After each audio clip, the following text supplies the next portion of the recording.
പൂത്ത മുല്ലയോ ലൈലാകമാണോ അഴകാം ആസിൻ മോനെ നിൻ പിറന്നാൾ രാവേതോ ലൈലിൽ പൂത്ത മുല്ലയോ ലൈലാകമാണോ അഴകാം ആസിൻ മോനെ നിൻ പിറന്നാൾ രാവേതോ ബാപ്പ ഇബ്രാഹിം സ്നേഹമേറെ നൽകി കാത്തിരുന്ന കനിയാണോ ഉമ്മ മുബിനാന്റെ ആശ പോൽ വിരിഞ്ഞ ചെങ്കതിർപ്പു മലരാണോ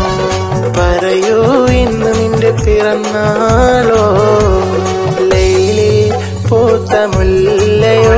ലൈലാകമാണോ അഴകാം ആസിൻ